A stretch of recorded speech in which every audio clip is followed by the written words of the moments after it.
be doing this marketplace makeover with y'all today. It's gonna be so fun because I think this is the most excited I've ever been about doing a type of DIY in my whole life. I'm just so excited. I hope this works.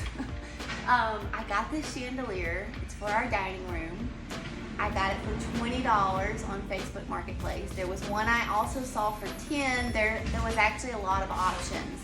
But I went with this one. It's very well made, beautiful. It's glass or porcelain or whatever. Here comes the garbage truck. So I'm gonna make this look like old wood. The first thing I'm gonna do is clean it really well using this crud cutter, and then I'm gonna spray it with chalk paint.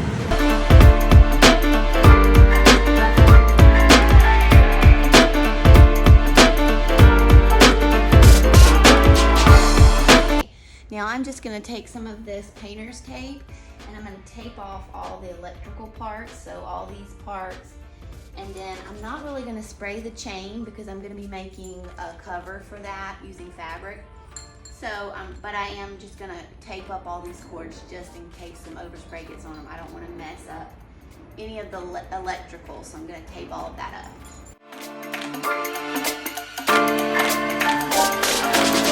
I got my husband to hang it from the garage door.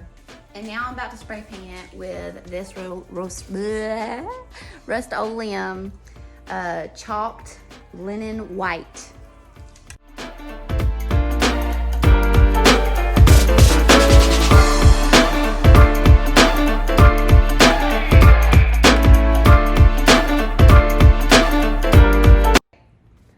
Got it spray painted. I am pouring in sweat. I've never used this spray chalk paint before, but I loved it. It worked really, really well. So I'm gonna probably just let it, I'm out of breath. I'm gonna let it just dry like overnight.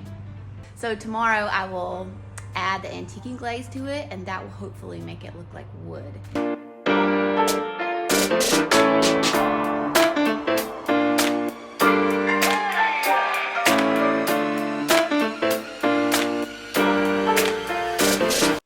Good morning. I am back in my garage this morning working on the chandelier, and I'm about to apply the antiquing glaze. This is the one I'm using by Valspar, and I'm gonna practice on this piece of wood first just to make sure that I can do it right. I'm using like a dry brush technique. There's a girl who does this really good on Instagram. I'll put her handle here. I think she's even got a highlight for it, like under painting tips or something. So if you want to know more about how to do that, you can check that out.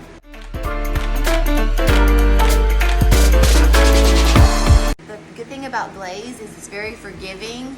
So if you like mess up on a place, you can just wipe it off with a paper towel, or you can just really just keep going back and forth and back and forth and back and forth, and then it kind of just blends in. So all I did was just pour some of it out on this plate, and I'm doing dry brushing. So what I'm doing is just getting a teeny bit of paint on here, and then I'm just kind of tapping the excess off on the dry spots on the plate. I'm probably gonna have to end up using a paper towel, and I'm probably gonna end up using this small brush just because there's so many small parts on here, and I've got to do the beads too. So that's probably going to be the best option. I may use this bigger brush around like the bigger parts, but you definitely don't want like a smooth like brush that you would do trim with. This is like an old crappy brush, and that's kind of what you want because you want it to kind of look like weathered, and you want a brush that's going to really get in all the crevices. So that's why I'm using these not so great brushes.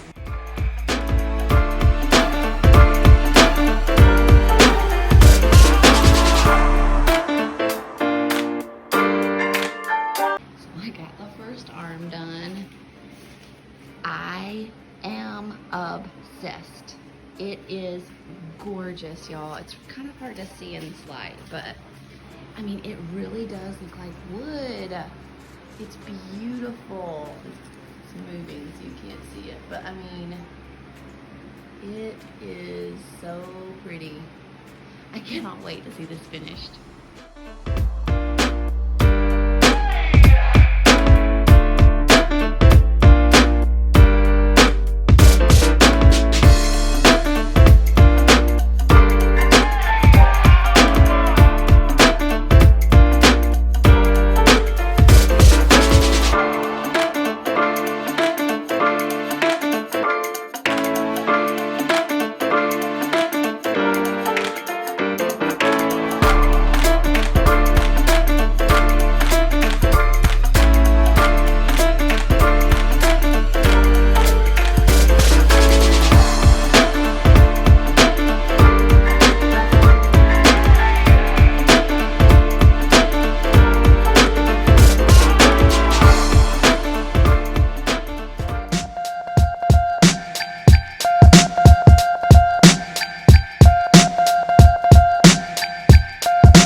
Like the little beads that are going to be hanging down on the bottom of all 8 arms of the light fixture, and I'm just using these assorted beads that I found at Hobby Lobby, and then this wire. Don't want the wire to show on the very bottom bead, so what I'm having to kind of makeshift something. I cut some wire. And now I have these teeny tiny little beads that I used for a bracelet a while back. And I'm just gonna put one of those on here until about like right there. And then I'm gonna take one of my big beads, because I'm using 3 different sizes. So I'm gonna take one of my big beads and just put it through, but not pull it all the way down to the bottom yet. Because what I'm trying to do is make it to where this bead sticks up inside it and holds it. But to do that, I gotta put Gorilla Glue on this bead and then pull it up through. So I'm taking just some clear Gorilla Glue, the Gorilla Glue pen, and I'm gonna put some on that, just on the bead part, and then I'm gonna slide it up in there. And it can make a mess, so just be careful. It did a little bit, got on the end, so I'm just gonna wipe that off. And it won't matter because I'm gonna paint this anyways. And then I have been just putting a little bit more glue kind of down inside there. I probably don't need to, but I'm kind of a glueaholic. Okay, and then the hope is that that holds it on there, and then I can attach the rest of the beads down through this. So I'm gonna let this dry.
Finished, and I just did the same technique for painting them as I did the chandelier. So I just put a little white spray paint on them and then put that antiquing glaze.